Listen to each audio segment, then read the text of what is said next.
Ya,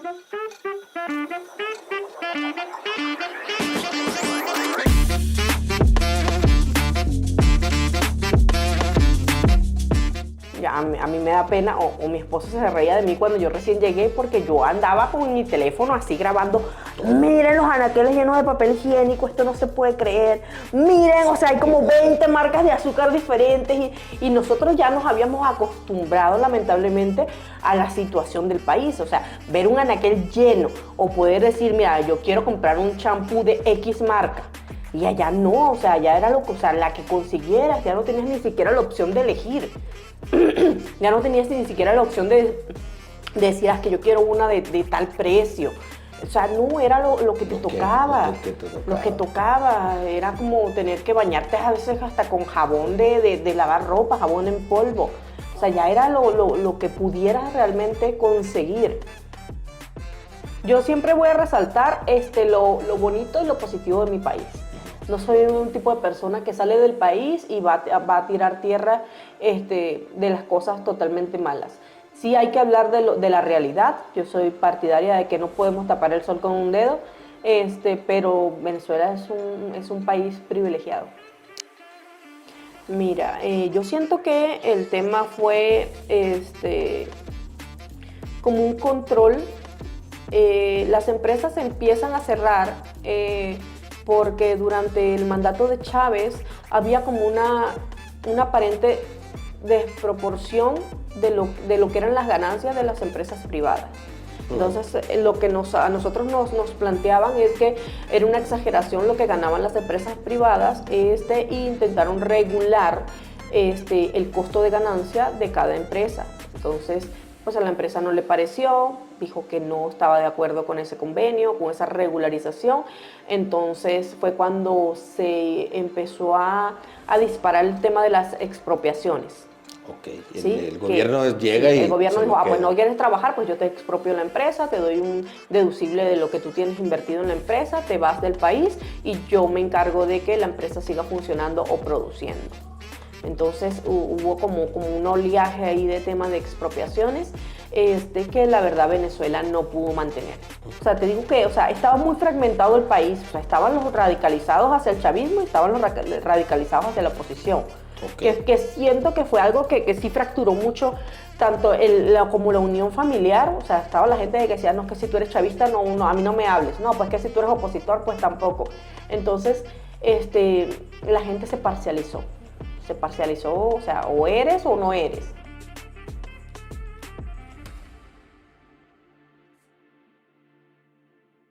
Hey, ¿qué tal? Es un gusto volver a estar conectados por esta plataforma. Muchas gracias, de verdad.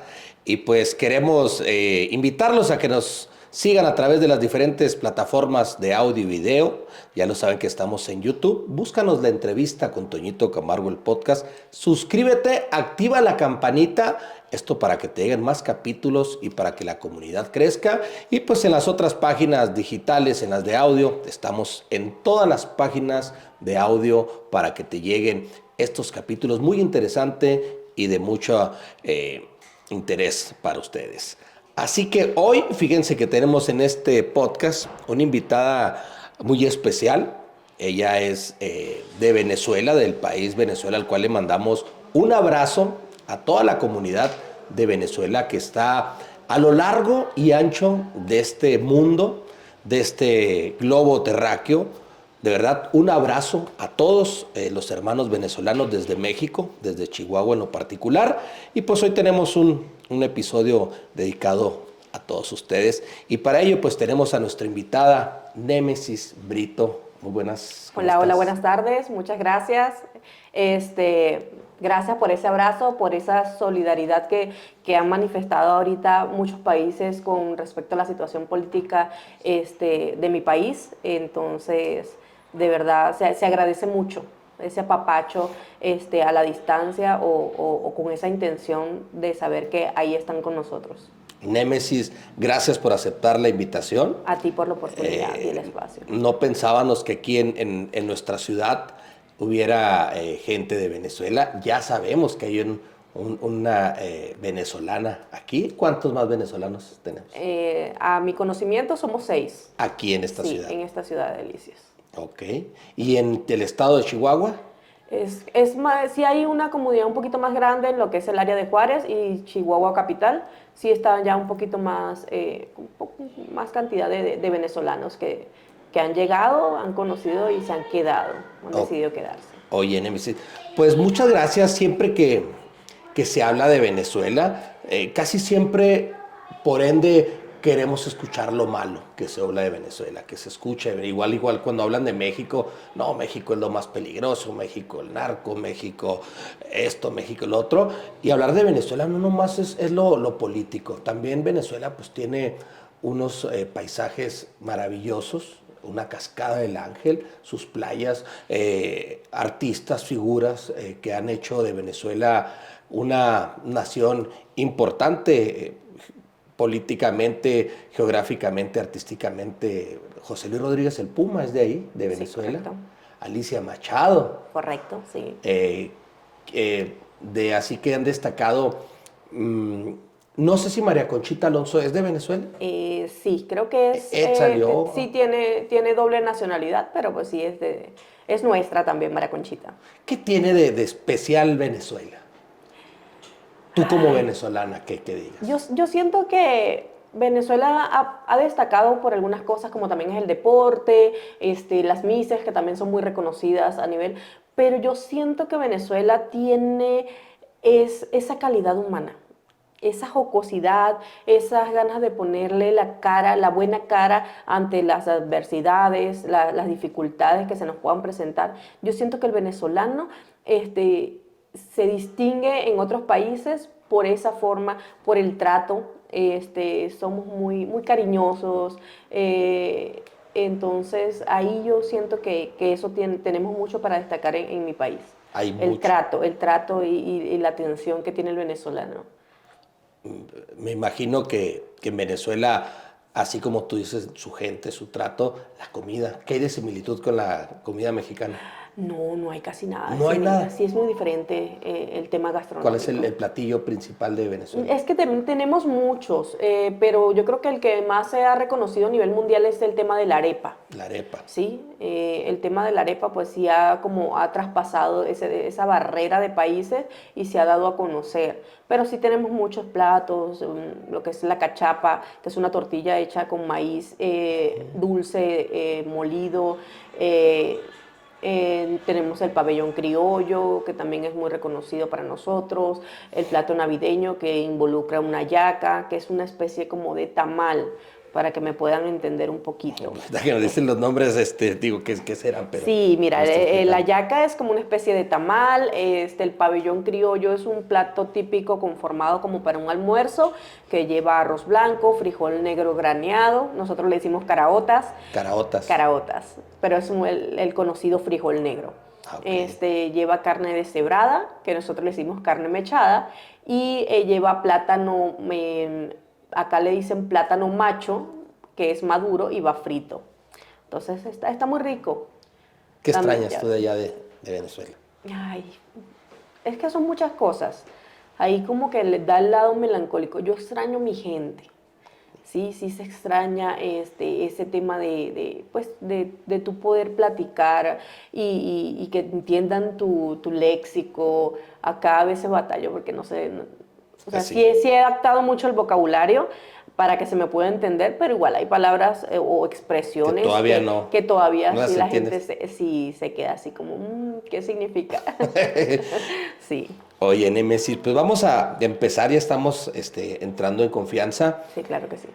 En Venezuela, ¿a qué te dedicabas? ¿Qué hacías? Si nos puedes compartir. En Venezuela, yo ayudaba a mi mamá en una concepción de un club deportivo en el área del restaurante. Se hacían todo lo que es el área de restaurante, lunchería, cafetería y se atendían eventos públicos. Deportivos. Sí, sí, había de todo, como el club, aparte de tener eventos deportivos, que era en la casa del Caracas Fútbol Club, también tenía acceso público a cualquier persona, entonces podían hacer eventos, actividades, torneos, entonces estaba bastante nutrido el tema del público. Ahí Y también tenía una academia de danza árabe, soy instructora de danza árabe y Estaba también activa en el ejército de Venezuela. De Venezuela. Correcto. En esas actividades, ¿por qué danza? No es muy común aquí en México la danza árabe. No. ¿Hay raíces árabes en Venezuela? ¿Sabes qué? Venezuela durante la Segunda Guerra Mundial era como la bonanza, el tema de bonanza. Entonces hubo mucha migración. Entonces muchas colonias migraron a Venezuela por el tema de las oportunidades que había en ese entonces. Entonces nosotros tenemos grandes colonias españolas, italianas, tenemos una colonia completa alemana, tenemos colombianos, gran comunidad árabe, muy grande la comunidad árabe en Venezuela. Entonces en Venezuela se fue creciendo el tema pues a nivel cultural, tenemos un mix ahí cultural grandísimo, maravilloso. Y allá sí fue creciendo mucho el tema árabe. Árabe. Sí. Lo particular. Sí. Oye, fíjate cosas que no sabíamos, te digo que nomás conocemos lo que pasan en las noticias, lo que dictan ahorita los medios internacionales. Y están siento que sí están muy limitados en el tema de información. Sí están, ¿no? Sí, censurados. Ándale, más que todos censurados. Pues vamos a conocer, entonces de ahí nace el gusto por la danza árabe. Sí, mi mamá principalmente me metió a clases y ya ahí me fui desarrollando en una academia profesional y ya después me formé como bailarina profesional e instructora. ¿Y cómo diste ese cambio al ejército? Porque a mí me gusta mucho aprender, entonces yo lo vi como una posibilidad. En Venezuela puedes ingresar al ejército de forma voluntaria. Entonces, ¿No hay algún ejercicio, requisitos que te pidan? ¿Estatura, algo? Pues tienes que pasar exámenes médicos, psicológicos, como todo, pero no hay una limitación entre sexos, que acá he visto también que el tema de que las damas estén dentro del ejército no es tan común o está muy limitado realmente. En Venezuela pues, es mixto el servicio militar y voluntario. Ahí en Venezuela. Sí. ¿Llegas voluntariamente al ejército? Sí. ¿Qué te llamó la atención del ejército? Aprender, o sea, yo siento que debemos aprender de todo. Entre más te puedas nutrir en conocimientos, en preparación, es bienvenido. Y me llamó la atención, tuve la oportunidad de pasar los exámenes y siento que aprendí mucho. Sí. Sí, me gusta mucho. La cosa que nos quieras compartir del ejército que has aprendido, así que esto se me quedó en el ejército, esto se me quedó bien aprendido. Es duro, es muy duro. O sea, iniciar en el ejército, pues sabes que uno le dice la novatada. Entonces ya cuando hay superiores, hay distinguidos, hay rangos más fuertes, sí, exacto, más altos que el tuyo, pues es un comienzo muy difícil.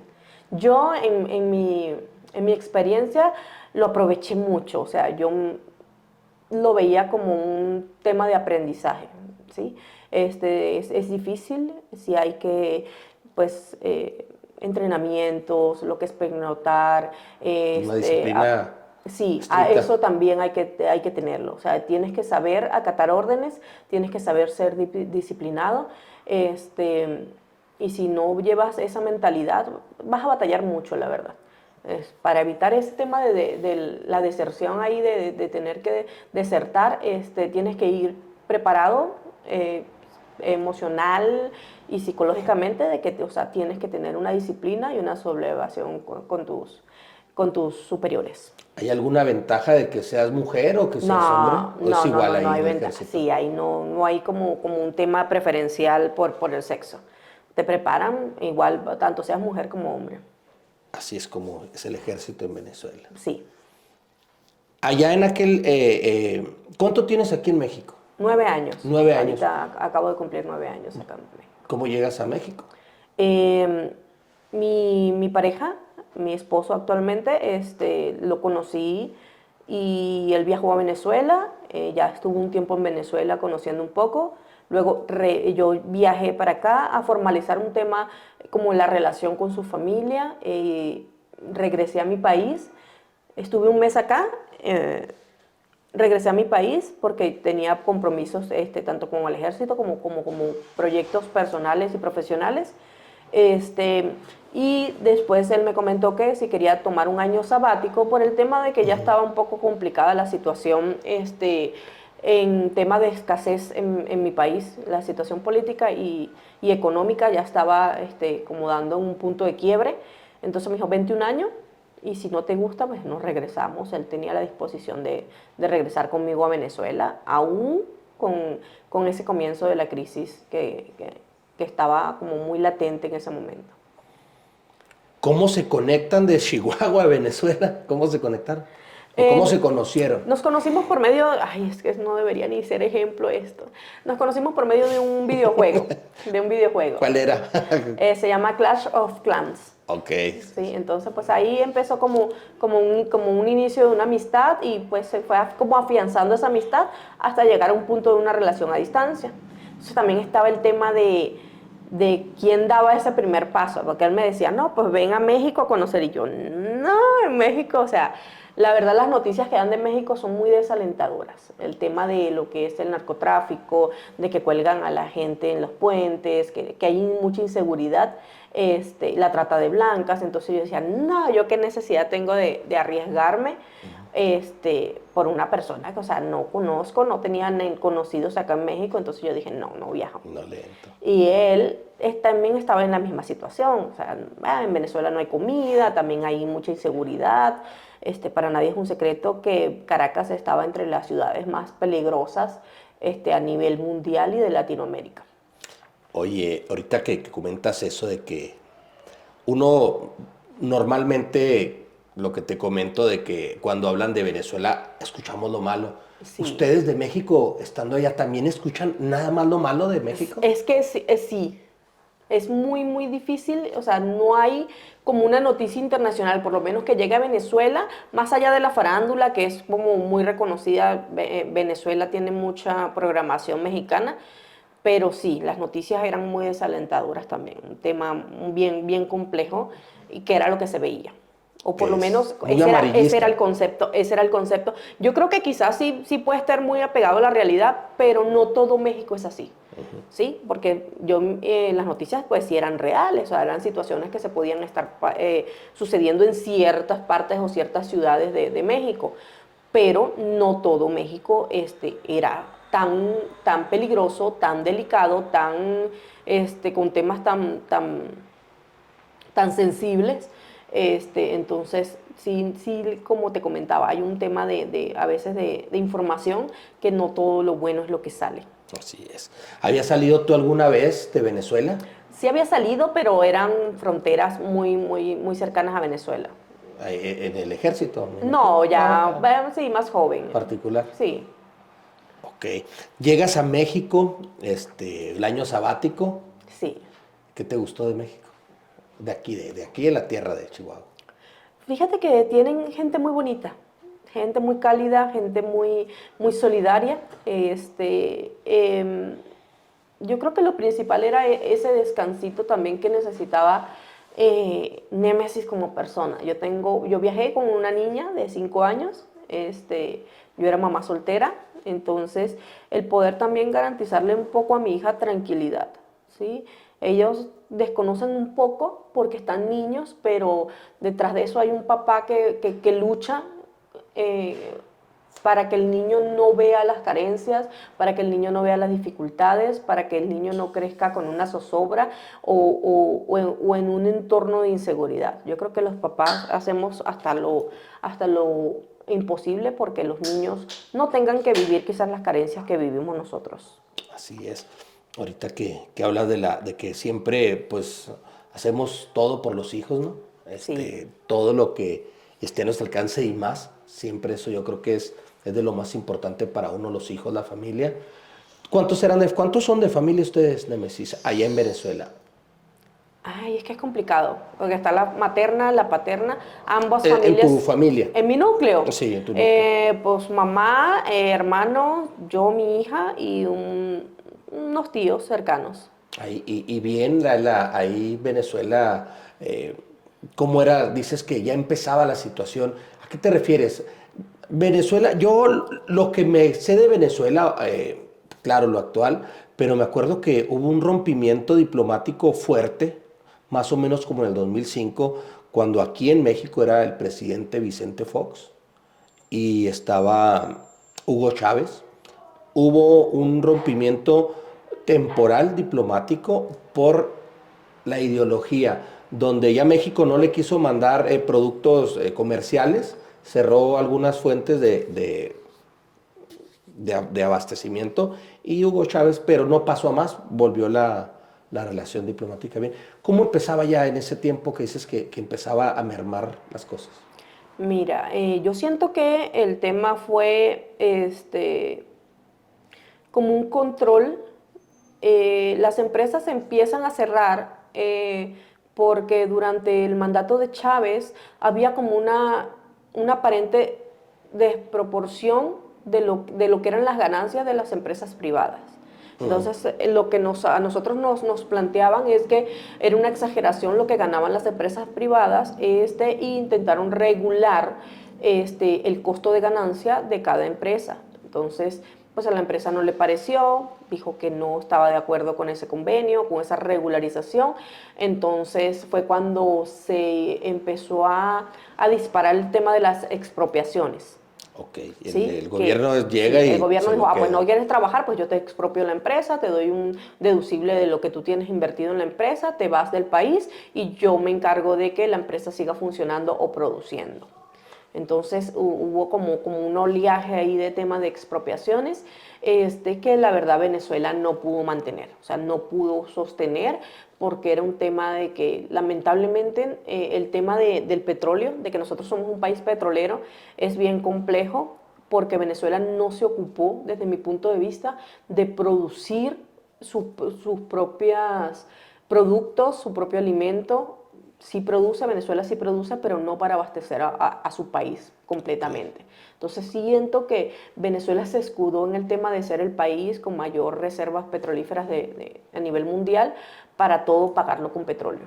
Todo querían Todo se pagaba totalmente. con petróleo, todo. Entonces, en ese tiempo empiezan a que los productos básicos empezaron a escasear. Sí, empezó con un tema de mensajes que llegaban y decían, no sé, en ese tiempo era, no sé si ya estaba el WhatsApp, pero había un ping, entonces llegaban mensajes que se decía, va a escasear,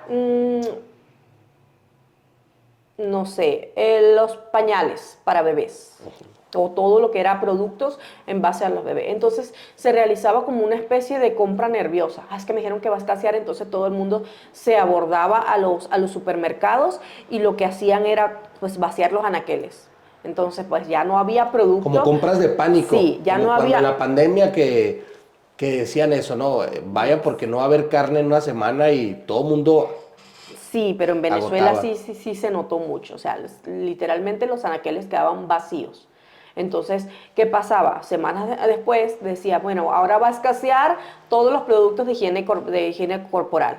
No va a haber jabón, Entonces la gente champú. decía, no, pero si dijeron que va a haber escasez de pañales, y ya tú vas y no hay pañales, y como decíamos, o sea, Venezuela no producía, entonces teníamos que esperar hasta que llegara otra importación para poder abastecer nuevamente. Entonces ahí era como lo complicado. Entonces decía, si ya dijeron que iba a escasear los productos para bebés y sí pasó, entonces ahora dijeron que va a escasear lo que es desodorante, jabón, champú, toallas sanitarias. Entonces es verdad, hay que ir a comprar. Y entonces así nosotros nos creamos lamentablemente ese mismo desabastecimiento, porque yo compraba mucho más de lo que realmente necesitaba o lo que iba a necesitar mi familia. Entonces ya dejaba varias familias sin el poder adquirir ese producto.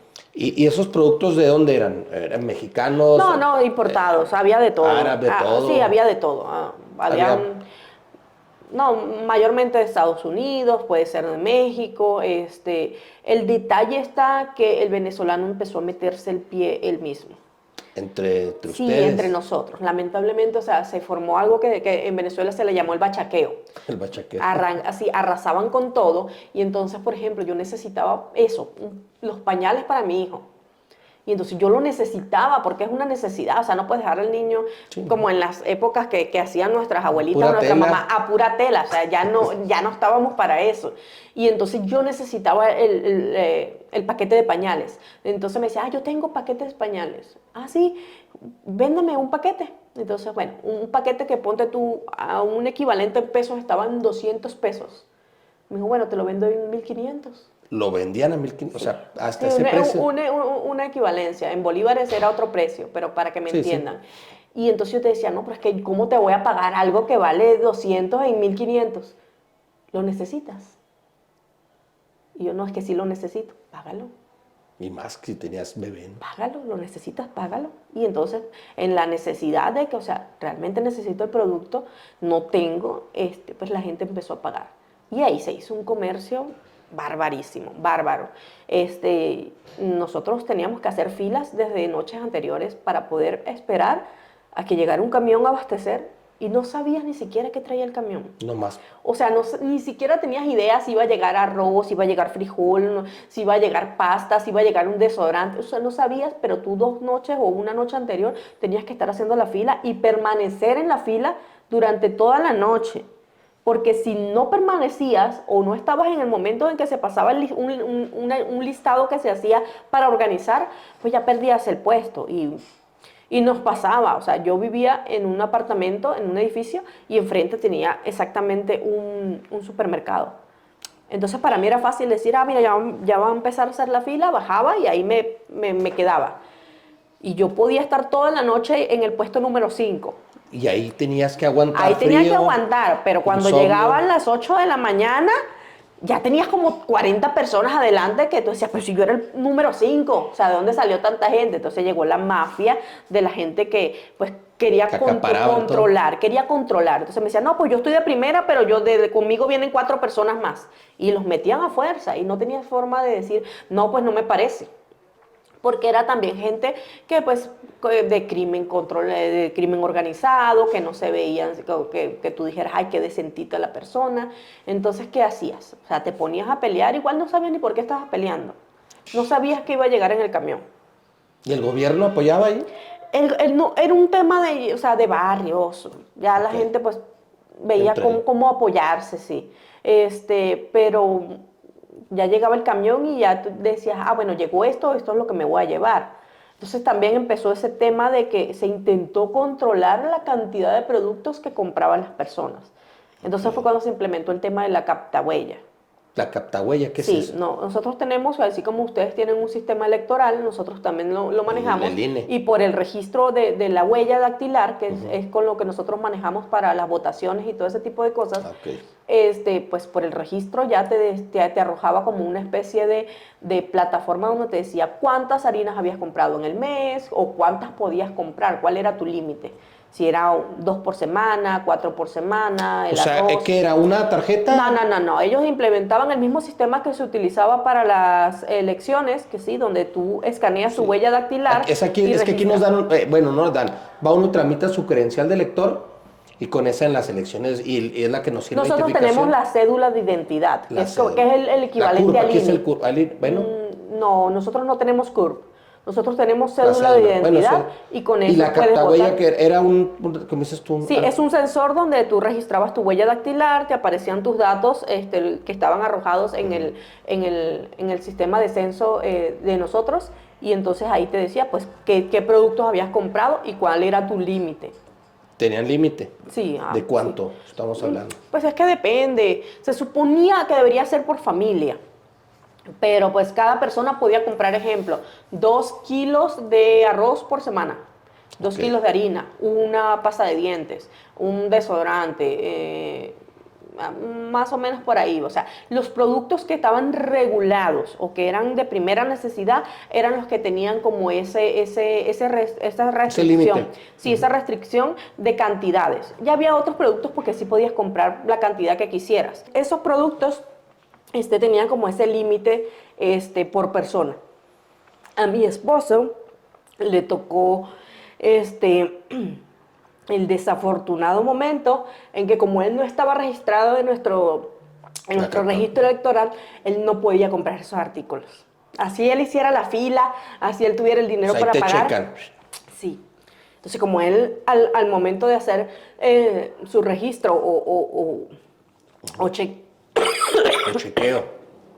chequeo, no le aparecía. Y si no te registras, ¿no te pasa nada? ¿No hay una sanción, algo? No, porque era como una especie de censo nacional. No era obligatorio. No, no era obligatorio. Nada más el que quería. O sea, el que no es el que quería, porque todos están registrados a nivel de Venezuela, estaban registrados porque si contabas con cédula de identidad, pues ya tu escaneo ya estaba certificado por el gobierno.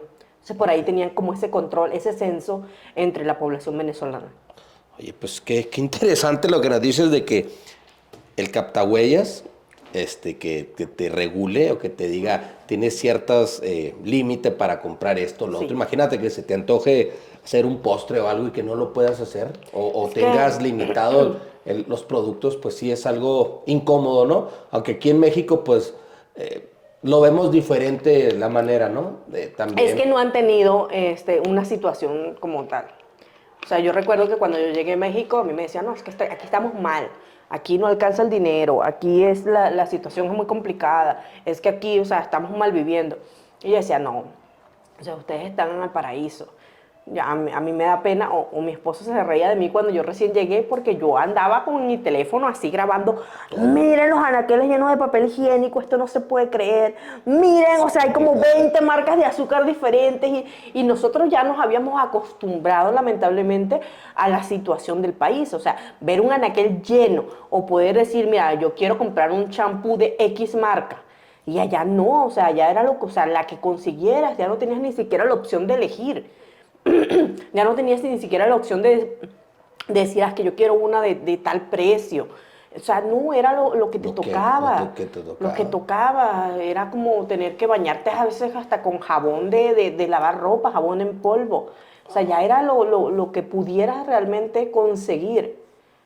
Entonces sí fue una situación ya de verdad muy lamentable para nosotros el tener que acostumbrarnos, el tener que nos marcaran en las filas, que te tuvieran que poner un numerito y tú sentir que eras como parte del ganado, que la gente decía, ¿por qué me tienen que marcar un número? O sea, ¿por qué no podemos ser civilizados y cada quien respetar el turno que le corresponde en la fila? Sí está. Si ya de Está por sí era fuerte eso. difícil, si ya era de por sí difícil, o sea, tener que amanecer en la calle haciendo una fila para tratar de conseguir alimento o algún producto en particular, o sea, ya todavía era un poco más denigrante el que te estuvieran marcando, el que te estuvieran checando a ver o sea, si estabas dentro de la fila desde la noche anterior. Entonces sí era muy complejo la situación que tuvimos que vivir. Más o menos en Venezuela, en aquel tiempo, eh, ¿con cuánto se sostenía una familia? ¿Con cuánto dinero? Es muy difícil ahorita recordar porque la moneda que estaba en ese momento ya ni siquiera existe. Ok. Hace unos años a Venezuela se le tuvieron que quitar 6 ceros de la moneda. 6 ceros. O sea, imagínate quitarle un cero a la moneda que tú dices, se devaluó. Ahora imagínate 6. Entonces ahorita no recuerdo exactamente sí, el monto. Ok. Bueno, pues estamos conversando con Némesis Brito, ella es ciudadana venezolana que radica aquí en México y nos está platicando de lo que es Venezuela antes, Venezuela hoy y lo que puede ser el futuro para Venezuela. ¿Te parece una pausa y regresamos? Sí, claro que sí. Ya lo sabes, estamos en la entrevista con Toñito Camargo, el podcast. Suscríbete al canal, dale like y comparte. Oigan, ya lo saben, te encargamos que nos sigas a través de las plataformas de audio y video. Es muy fácil, solamente entra a la página de YouTube, la entrevista a Toñito Camargo Podcast, suscríbete, activa la campanita, capítulos, comentarios, mucha información de nuestros capítulos que tenemos para todos ustedes. Y en las plataformas de audio, las principales, Spotify, Spreaker, Amazon Music, Apple Podcast y todas las que ahí nos llevan para que descubras todo el contenido que tenemos en la entrevista con Toñito Camargo. Dale like y comparte. Oigan, pues ya estamos aquí en este capítulo muy interesante hablando de Venezuela, hablando de el Venezuela de antes, el Venezuela presente y el futuro de Venezuela. Y para ello pues está nuestra invitada Némesis Brito. Némesis, ¿qué significa Némesis? ¿O es un nombre común en Venezuela? No es común.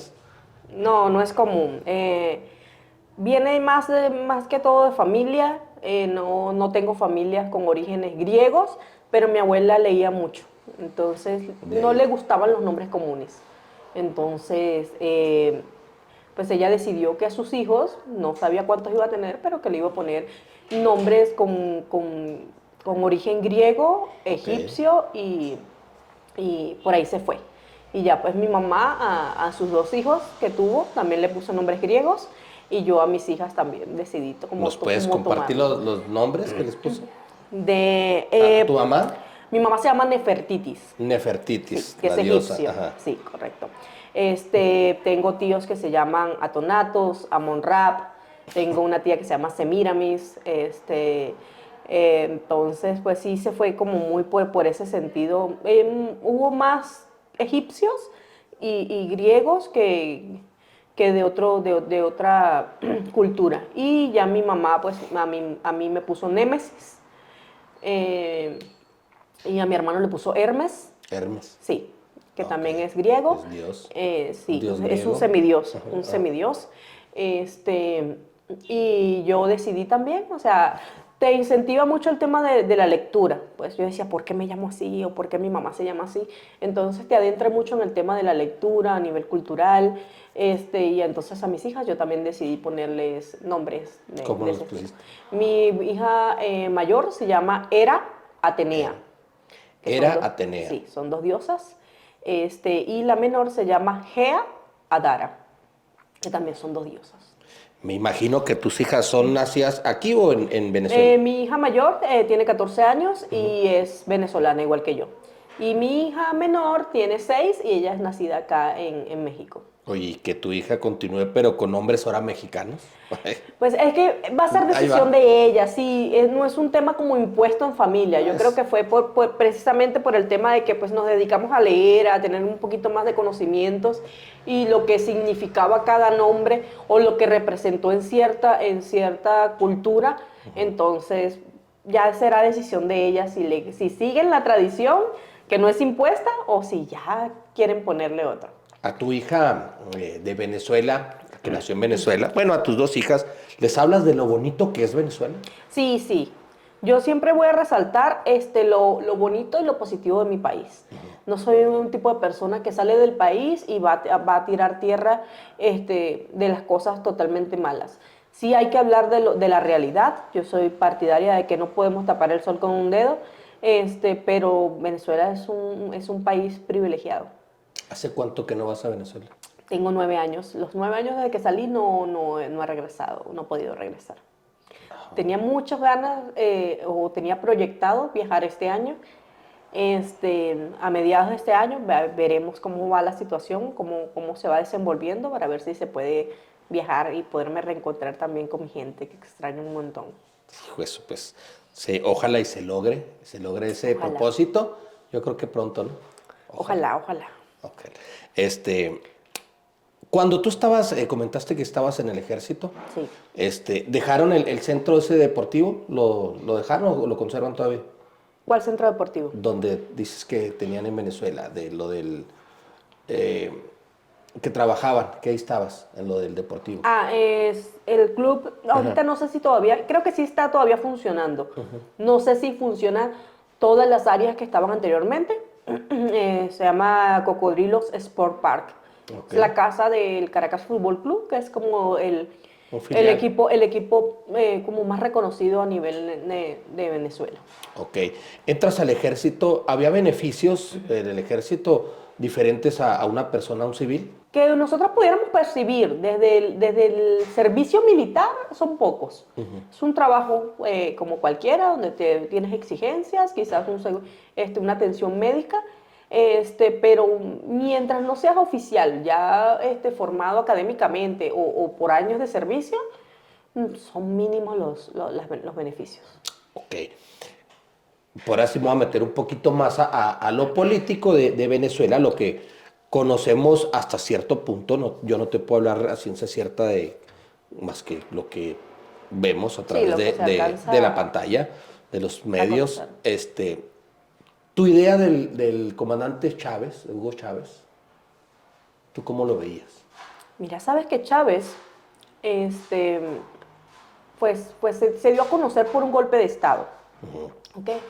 Y para ese entonces, pues ya tenían, creo que a nivel político, porque yo estaba muy pequeña, como esa pelotita de que pues, un año gobiernas tú, el otro gobierno yo, y así nos vamos, pero no había una oportunidad, siento yo, hacia la clase baja, hacia lo que se le llaman marginados.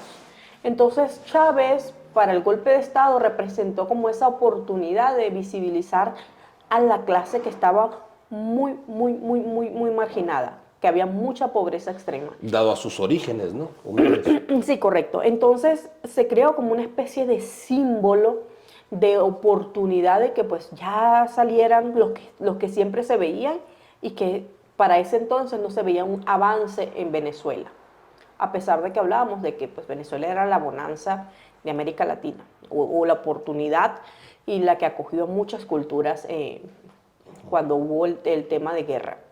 Entonces, Chávez creó como una especie de populismo, ¿sí? Como que era popular, era chistoso, tenía como cierta facilidad para encajar con ciertos sectores, exactamente, con ciertos sectores. Entonces, sí se creó como ese nivel de popularidad, de que sí vamos a darle la oportunidad a alguien que nos está viendo, nos está valorando. Entonces, en Venezuela siento que hubo un parteaguas en ese sentido. ¿Por qué? Porque se fragmentó mucho el tema político. O sea, ya la gente se radicalizó. O estás del lado del chavismo ¿Se o estás dividió? totalmente ¿Hubo una contra. división? Sí, total. Hasta a nivel familiar se fragmentó mucho. Él puso eso, Chávez fue el No. Ya había hartazgo, Él expuso había hartazgo político. Sí, él expuso su criterio de mandato o hacia dónde quería visibilizar su presidencia y su forma de trabajar, y ya la gente eligió. Entonces sí siento que hubo mucha popularidad en ese sentido entre Chávez, y luego él tenía, pues, ser una persona que tenía bastante conocimiento, tenía un léxico, o sea, te podía hablar horas y horas y horas, y la gente pues lo seguía. Entonces, cuando hubo ese tema de político, pues él hizo una enmienda en la Constitución. Él reformuló, entonces antes solo podías tener un solo mandato. Okay. Entonces él dijo, bueno, vamos a hacer una enmienda, se habilitó la enmienda y ya podía ser reelecto. Entonces la gente lo reelegía y la gente lo reelegía. Estaba a gusto con él. Los primeros años. Es que siento que los primeros años sí, porque él lo que proyectó era eso. ¿Qué dio los primeros años al pueblo? ¿Qué le devolvió al pueblo? Híjole, ¿Qué le devolvió? Acá hay un tema muy delicado, porque él empezó a ofrecer becas. ¿Becas? Sí, empezó a ofrecer becas, empezó a ofrecer bonos, empezó a ofrecer, pues, ese tema, nosotros le decimos la canastita básica. Mira, yo te voy a llegar con tu allá se formuló a la final una caja que se llama CLAP. Entonces, donde pues, tú recibías tu despensa, donde recibías una ayudadita, una beca. Hasta llegó un punto en que aquí hay como un encapsulado que le dicen los ninis. Ok. Ni estudio ni trabajo, pero ahí tienes tu dinerito seguro. Sí. Entonces la gente decía, pues es que antes no recibía Se llama nada. La beca Bienestar aquí. Acá se ha estado tratando de implementar algo así. Entonces la gente decía, pero es que si antes los otros gobiernos no nos proporcionaban nada, no nos volteaban a mirar, y aquí sí nos están dando la oportunidad, acá tenemos un dinerito seguro, acá sí nos están como tomando en cuenta, pues ahí entonces tenías como ese voto seguro, ese voto como que era inquebrantable, ahí había como una especie de lazo. Entonces, cuando fallece Chávez, pues la gente decía, pues, ¿qué hacemos? O sea, vamos a ciegas. ¿Sí era querido Chávez? Sí era querido. O sea, te digo que, o sea, estaba muy fragmentado el país. O sea, estaban los radicalizados hacia el chavismo y estaban los radicalizados hacia la oposición. Okay. Que siento que fue algo que sí fracturó mucho, tanto como la unión familiar. O sea, estaba la gente que decía, no, es que si tú eres chavista, no, a mí no me hables. No, pues que si tú eres opositor, pues tampoco. Entonces, la gente se parcializó. O sea, o eres o no eres.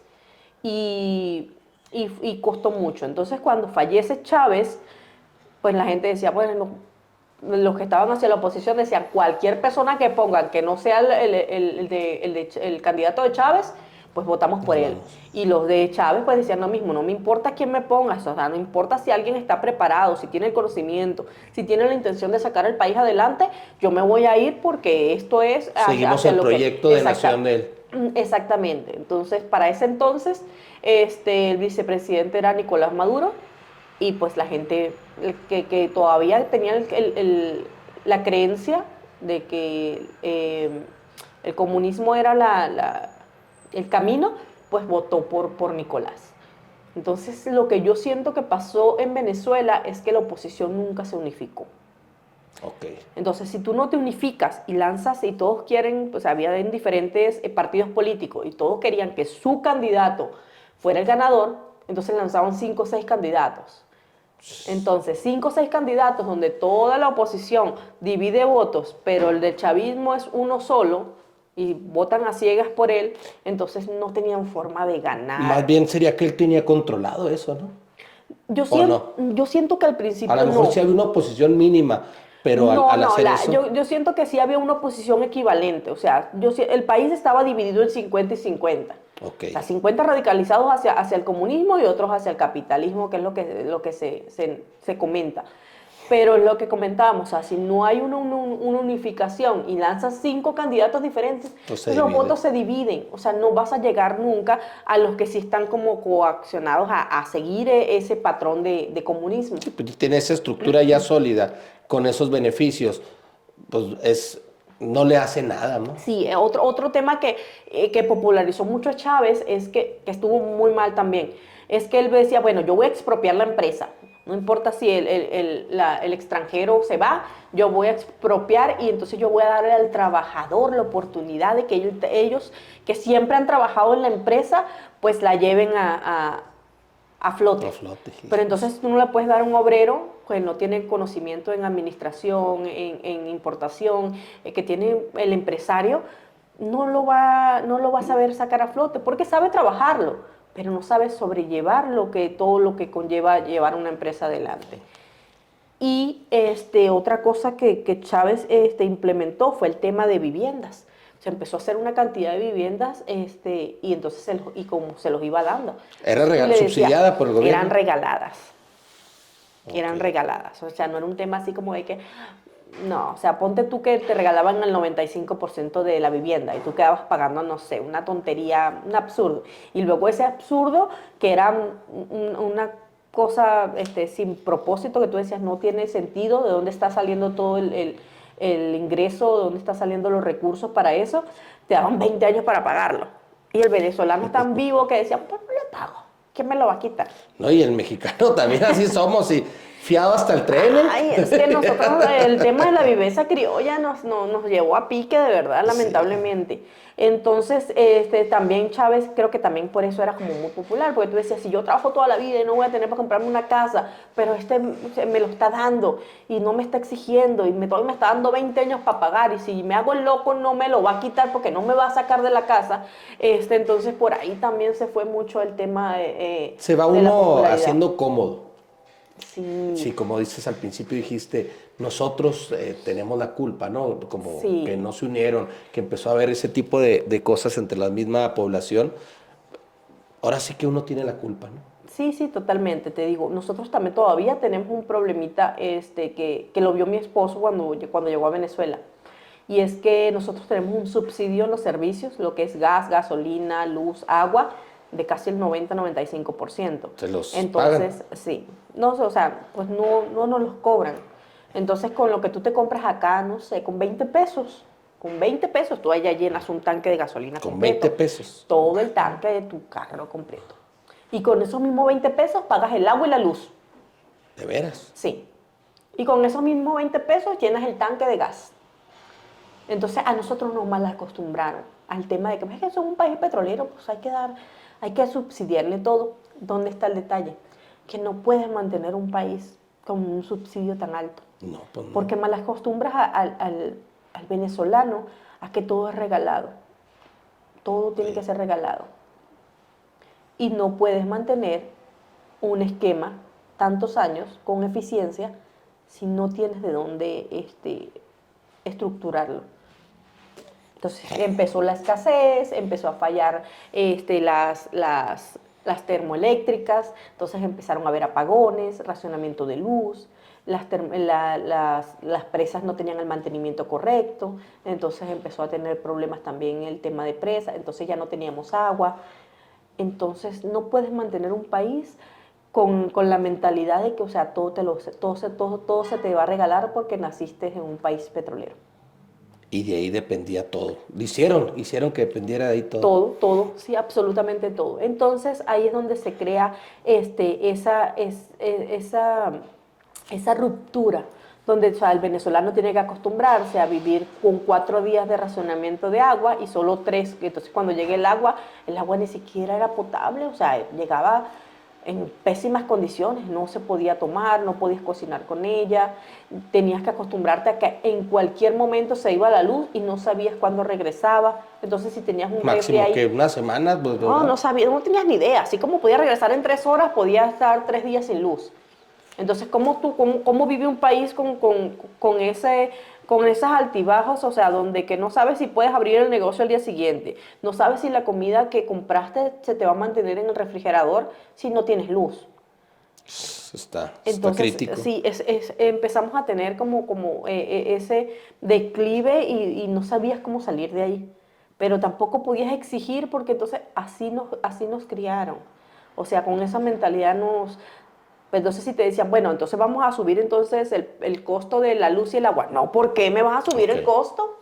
Si yo toda la vida he pagado 20 pesos, entonces ahora, bueno, no eran pesos, pero es el equivalente. Sí. Entonces sí nos falta mucha cultura también. Para tener el país que queremos hay que cambiar muchas cosas. Claro. Muchas. Uno dice, hay un refrán, ¿no? El que dice que, un dicho, cada país o cada estado, como lo quieras, tiene los gobernantes que merece. Sí. Pues así las cosas. Sí, correcto. Pues llega el tiempo de lo que está pasando ahorita en la actualidad.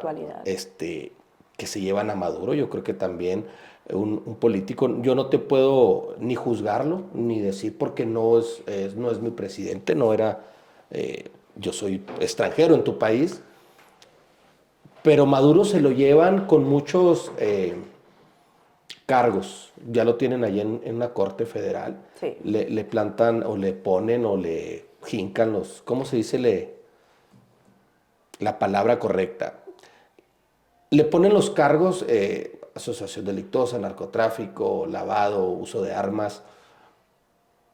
Maduro, ¿cómo viste tú eso que haya entrado un país y se lleve a un presidente? Mira, es que ahí hay muchos sentimientos encontrados, porque mucho venezolano anhelaba la caída del gobierno actual que estaba ahí. Pero también hay mucha incertidumbre, porque hay gente que nació en dictadura y solo eso lo conoció.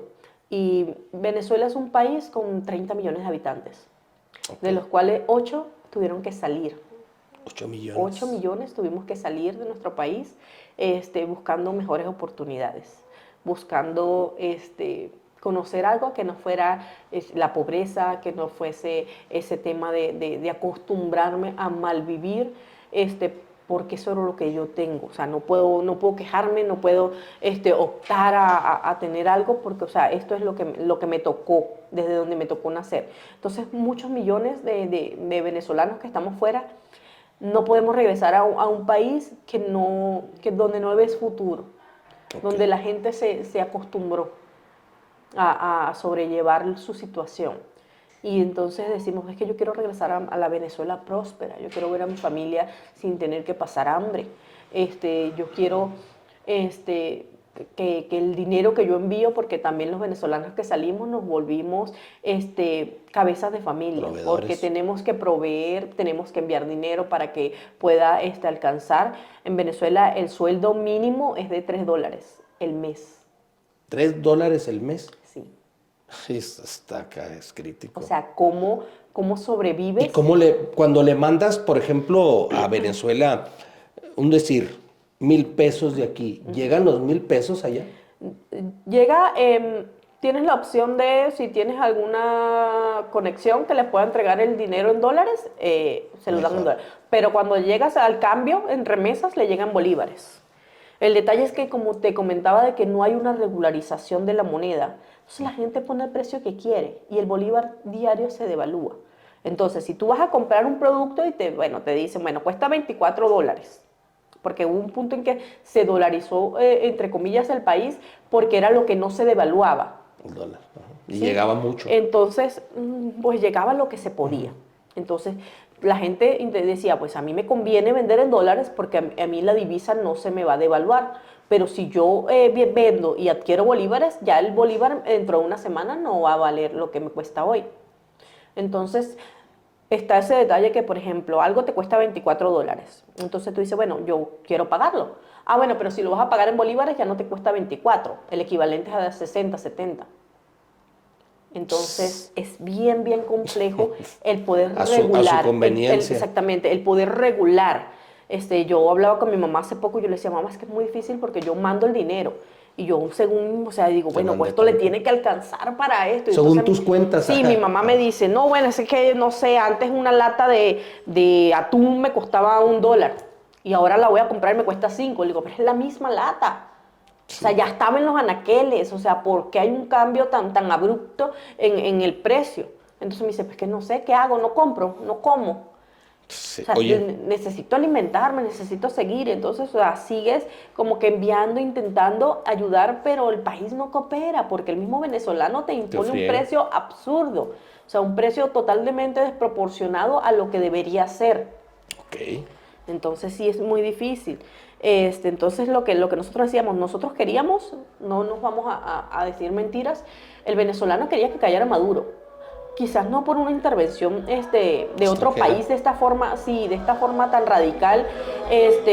La idea era que cayera por nuestro propio Por los pueblo, venezolanos. sí, Ajá.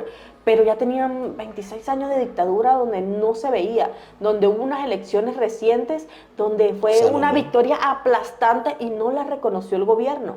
Entonces ya se Adelante. implantó y dijo, pues yo no perdí, no perdí, aquí estoy a ver cómo me sacan. Entonces ya el venezolano no tenía esa esperanza de decir, o sea, es que por dónde, o sea, ya hemos marchado, ya hemos protestado, ya hemos hecho huelga de hambre, ya hemos tratado de llamar a los medios de comunicación, o sea, ya hemos luchado durante, o sea, de todas las formas posibles y no logramos salir del gobierno. Decía Maduro ahí en lo que pasan en YouTube, adelantó la Navidad, adelantó el Año Nuevo, Ay, es que yo siento que adelantaba vacaciones. Oye, esto era es un tema. anticonstitucional, ¿no? Y antihumano, ¿no? No, es que todo, o sea, nosotros decimos que Maduro era el meme andante de Venezuela, porque, o sea, él lo que se le ocurría, él lo dictaminaba y esto se hace, y uno decía, pero ¿cómo vas a, o Pero es sea, parte de ese mismo sistema, ¿no?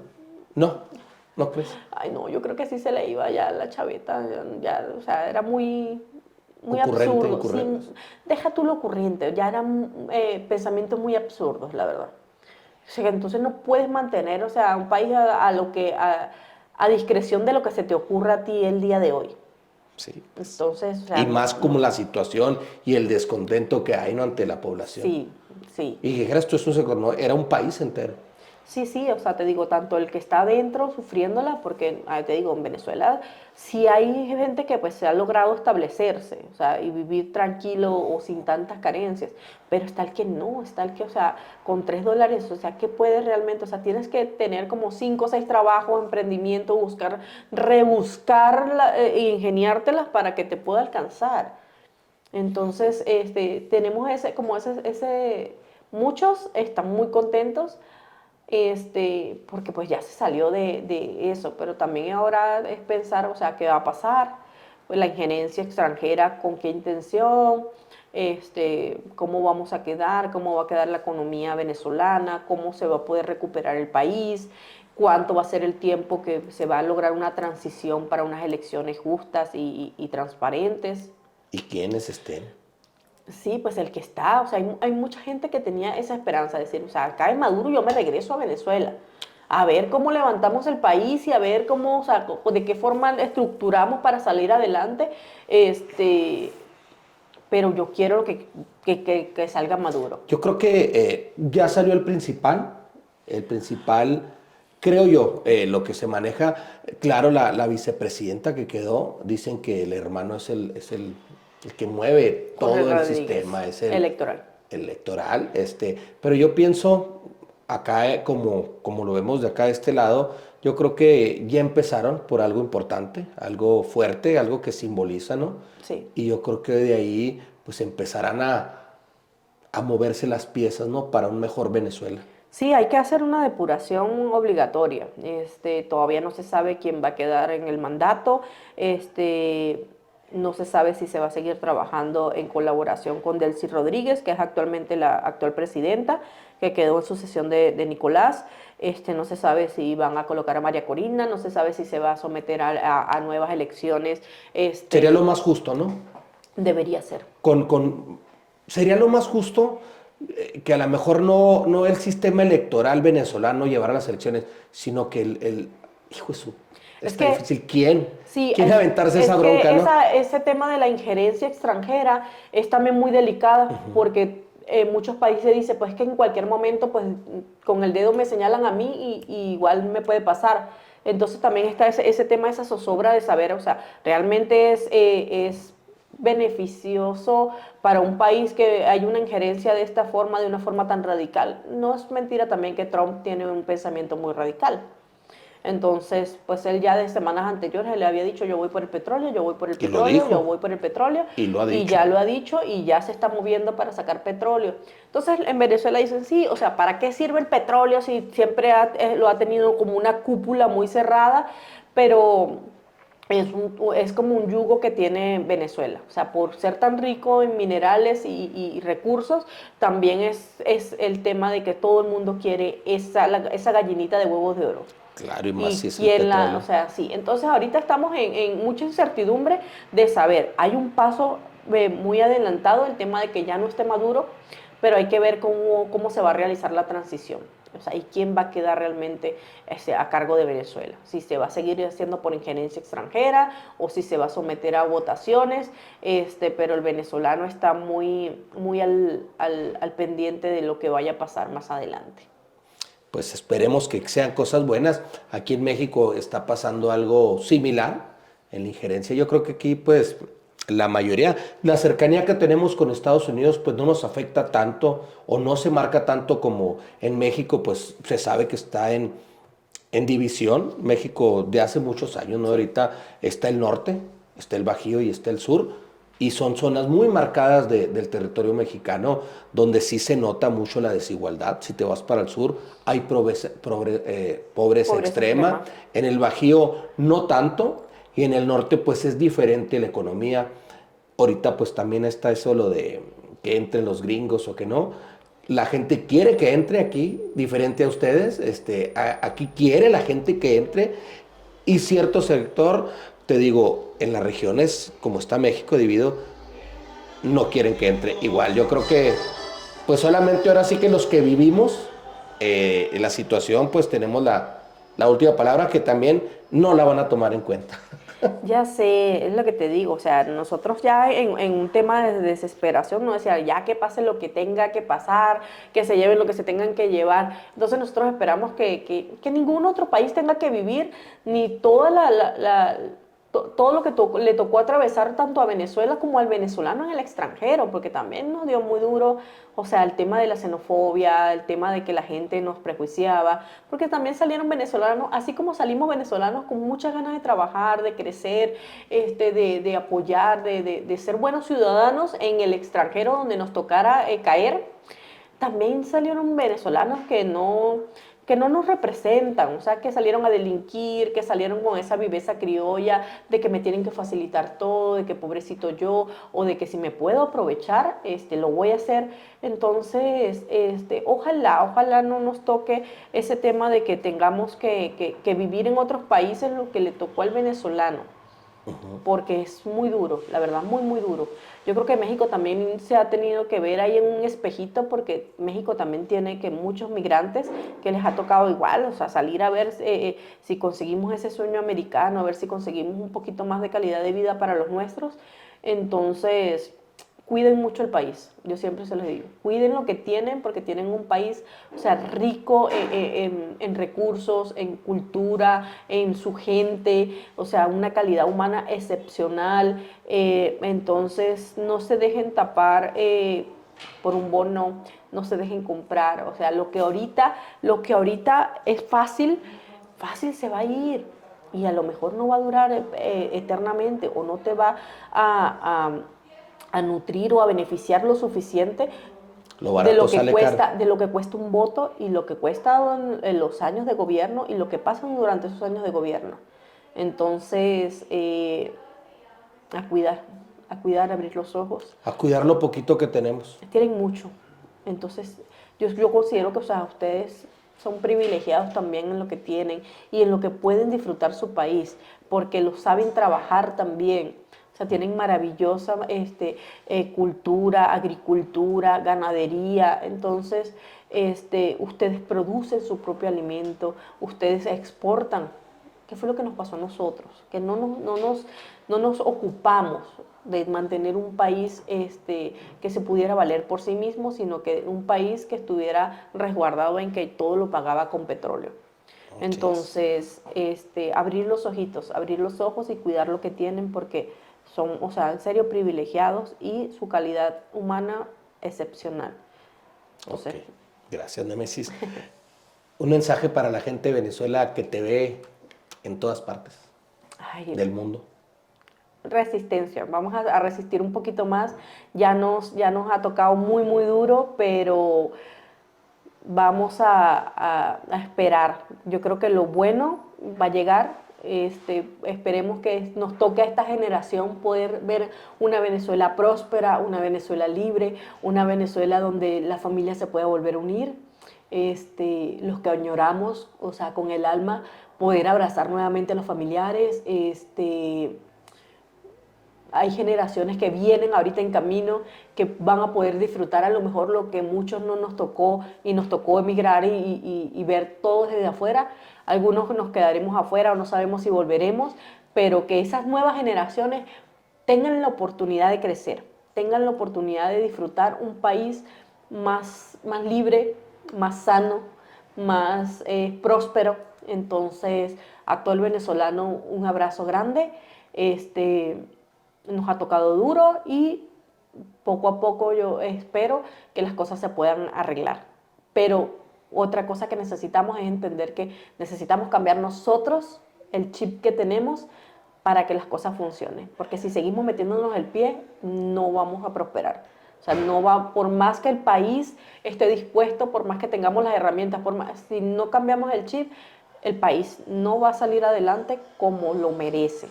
Entonces, nada, un abrazo grandote y muchas gracias por el espacio, por permitirme en esta oportunidad ser la voz de ese país llamado Venezuela, fracturado, pero amado por los venezolanos como nadie. O sea, Okay. Muchas gracias, Némesis. Este capítulo se lo dedicamos a todos los venezolanos en cada rincón del mundo, a todas las personas que emigran de su país para darle lo mejor a su familia. Recuerden que siempre hay una esperanza de algo mejor. Gracias por este capítulo. A ti, por la oportunidad y el espacio. Gracias. Némesis Brito en el podcast con Toñito Camargo. Hasta la próxima. Hasta luego. Oigan, ya lo saben, te encargamos que nos sigas a través de las plataformas de audio y video. Es muy fácil, solamente entra a la página de YouTube, la entrevista Toñito Camargo Podcast, suscríbete, activa la campanita, capítulos, comentarios, mucha información de nuestros capítulos que tenemos para todos ustedes. Y en las plataformas de audio, las principales, Spotify, Spreaker, Amazon Music, Apple Podcast y todas las que ahí nos llevan para que descubras todo el contenido que tenemos en la entrevista con Toñito Camargo. Dale like y comparte.